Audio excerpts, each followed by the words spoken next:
सुभाषिस पेरदान उस प्राणी का नाम है जो सच को सच और झूठ को झूठ कहता है।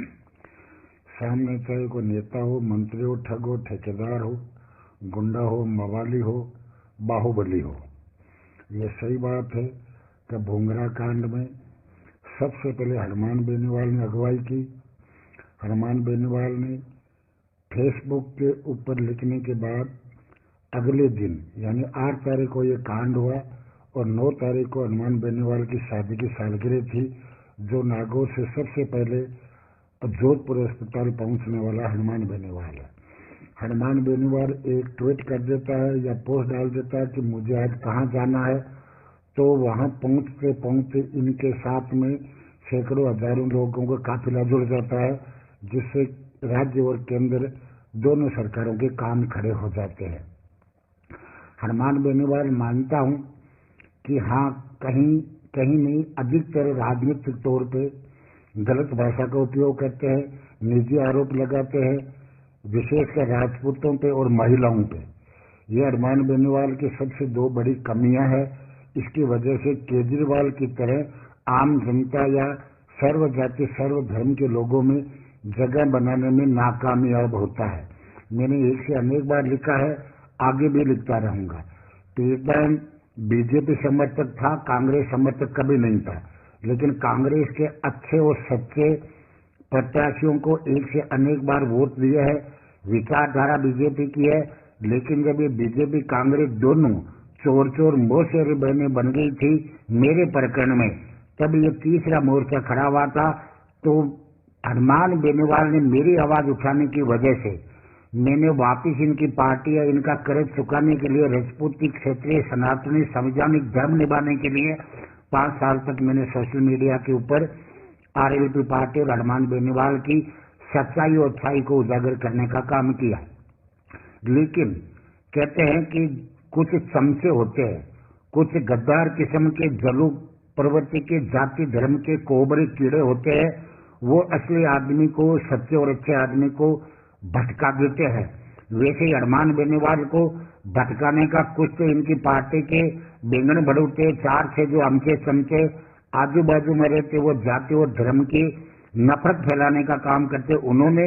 और दूसरा, ये बीजेपी कांग्रेस का दाता अंदाता चंदा देने वाला अशोक पाटनी आज का अकबर औरंगजेब लुटेरा बेईमान चोर है। इसके खिलाफ पेरदान के पक्ष में जांच मांगी तो बीजेपी और कांग्रेस दोनों के पिछवाड़े में पसीने छूट गए। विशेष करके आरके मार्बल सोहराबुद्दीन एनकाउंटर को लेकर अमित शाह गुलाब चंद कटारिया का खासम खास है। इन दोनों की जाति वाला है, गुलाब चंद कटारिया का रिश्तेदार है और बीजेपी का ये अंदाता है कि गहलोत हो या यूनुस खान हो या राजेंद्र राठौड़ हो, ये सभी लोग इसके कुकर्मों में पार्टनर है, जिसका सबूत और प्रूफ है कि 5,000 करोड़ का कोल ब्लॉक वसुंधरा सरकार ने केंद्रीय नियमों को ताक पे रख के और अशोक पाटनी की वंडर सीमेंट को दिया था। उसके बाद 267 खाने वसुंधरा सरकार ने केंद्रीय नियमों को ताक पे रख के इन्हीं उद्योगपतियों को दिया था, जिसपे प्रदेश अध्यक्ष रहते हुए सचिन पायलट ने 33 से 40 हजार करोड़ का घोटाला बताया था।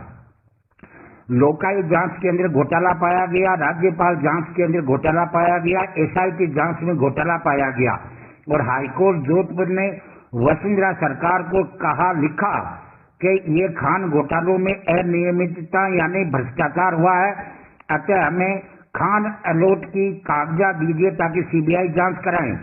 वक्त से पहले वसुंधरा सरकार के अधिकारियों ने या सरकार ने हाईकोर्ट को कागज नहीं दिए, यानी लोकायुक्त जांच में ये गलत पाई गई, एसआईटी जांच में, राज्यपाल जांच में।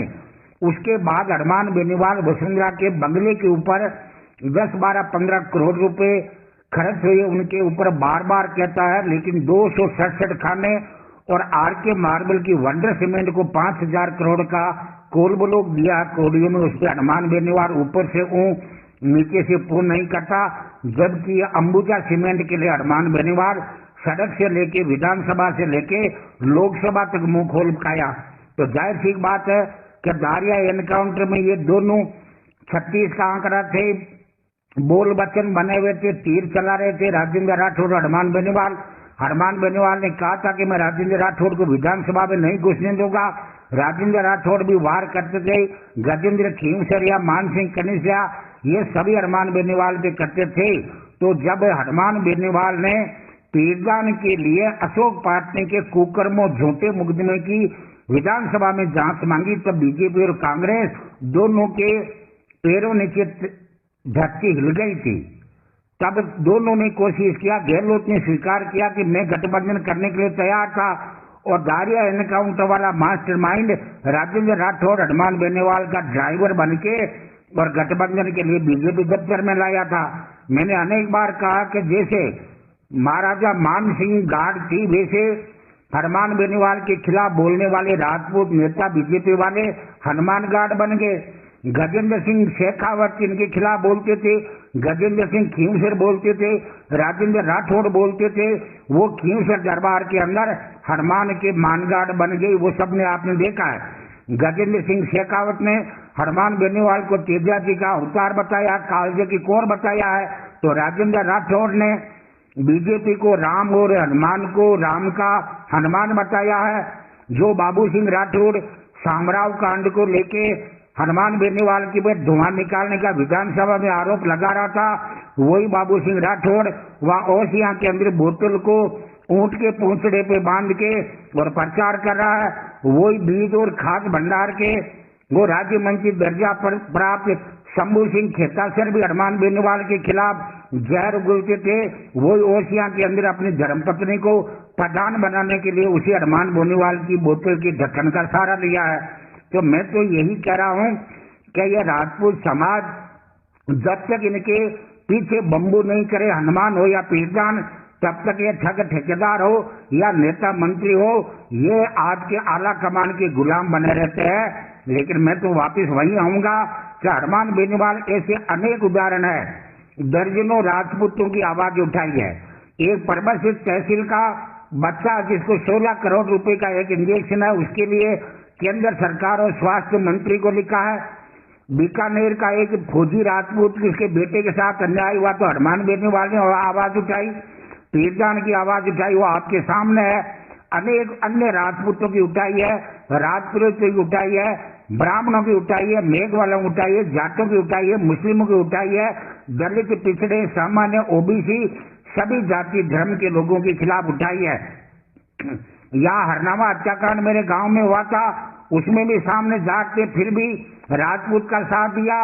या रूपनगढ़ के अंदर राजपूत मारा गया, सामने जाट थे, फिर भी राजपूत के साथ खड़ा हुआ। ऐसे अनेक अनेक उदाहरण है।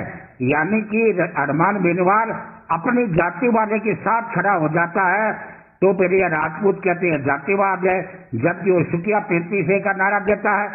अन्य ठग ठेकेदार जो टायर पंचर का फतवा जारी कर रहे थे, कालवी में पंचायत करके कह रहे थे आओ राजपूतों टायर को पंचर करना है, लेकिन पीरदान तब भी अपना कर्ज धर्म फर्ज निभा रहा था। कालवी जाता, कालवी गांव के अंदर टायर पंचर ने फतवा जारी कर रहे थे, और पीरदान उसी दिन 4 मई 2019 अमावस के दिन लाइव आके कालवी दाता को कहा था आप टायर पंचर करो, और पीरदान उस टायर में हवा भर के लोकसभा में पहुंचाएगा। लेकिन आखिर हुआ क्या? जो बीजेपी कांग्रेस के आला कमान जैसे घुटने टेक बैठे चंदा चास ने चाटने के लिए, वैसे हनुमान बेनीवाल भी राजेंद्र राठौड़ और एक हमेशा के चक्कर में आके अशोक पाटनी के खिलाफ मुंह बोलना या ऊपर से नीचे से फूं करना बंद कर दिया। उसी का अंजाम है कि ये पार्टी दुर्गति की ओर जा रही है। और ऐसे ही आते आते देख लेना, यदि ये संविधान की ली हुई शपथ, तेजा जी का वचन और पीरदान के लिए रानाबाई के गांव हरनावा में कहा था कि मेरी पार्टी साथ है, जरूरत पड़ेगी मैं भी साथ होऊंगा, उसके ऊपर 4.5 साल या 4 साल होने जा रहे, मुंह नहीं खोल रहा है। तो अंजाम 2024 में देखना कि 2014 में हनुमान बेनीवाल की जमानत जब्त हुई थी, वैसे 2024 में जमानत जब्त होने के आसार है। भूतपूर्व सांसद की नेम प्लेट बनने के पूरे आसार है, क्योंकि जो संविधान की शपथ बेच के खाता है, तेजा जी के वचनों को नहीं निभाता और रानाबाई के गांव में जाके अनशनकारी सत्यवादी पीरदान की आवाज उठा के बोल के और चुप रह जाता, कथनी करने के एक समान नहीं रहता, उसको फिर अंजाम तो भोगना ही भोगना पड़ता है।